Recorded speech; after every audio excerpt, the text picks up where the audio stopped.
Imagine this, Friday na, sahod na naman. Pagdating ng Monday, yung 30K mo, naging 2K na lang. Tapos mag-aantay ka na naman ng 15 days. Maraming Pinoy ang gumagawa ng mental accounting. Niisip nyo lang na, okay, may 5K ako sa food, 2K sa gala. Tapos magugulat na lang kayo bakit ubos na yung pera nyo. Today, I'm gonna show you guys yung step-by-step routine ko. Every time na may pumapasok na pera sa akin, i-drawing natin yan. Welcome to the whiteboard and we are back. Ito yung step-by-step routine kung ano ba dapat ginagawa mo kapag may pumasok na ng sahod.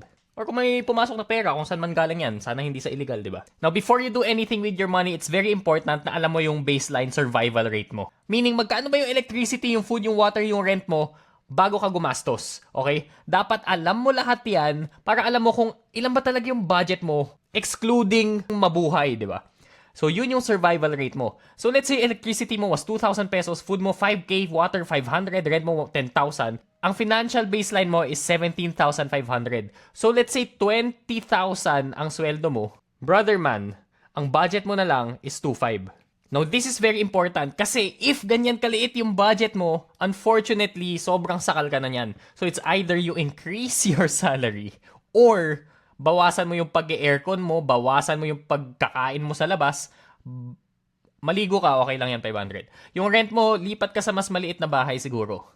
Pero kung nasa city ka, maliit na yan 10K. Now, if let's say mas may leeway ka, 40K yung sweldo mo, so meron ka ng ayoko mag-math, basta mas mataas na yung salary mo dyan, ito ang una mong gagawin.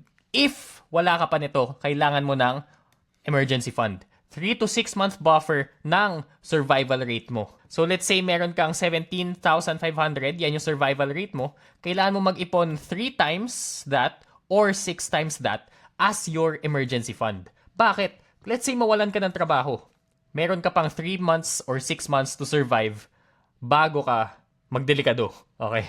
Now, this is enough time usually to find another job or to relocate para hindi ka magpapanik-panik. Also, just in case masira yung bahay mo, may budget ka for house repair, may budget ka for hospital bill, may budget ka kung masira yung kotse mo, hindi ka makapasok sa trabaho, may budget ka for family emergencies. This is why 3 to 6 month buffer is very important.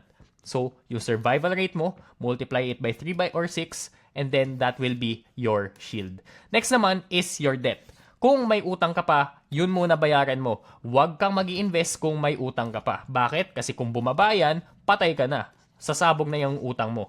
Imagine yung mga investments ngayon nasa 4% per year or 10% per year. Generous na tong 10% per year. S&P 500, which is the ETF that I'd suggest you buy, mga VU, ganyan, or mga...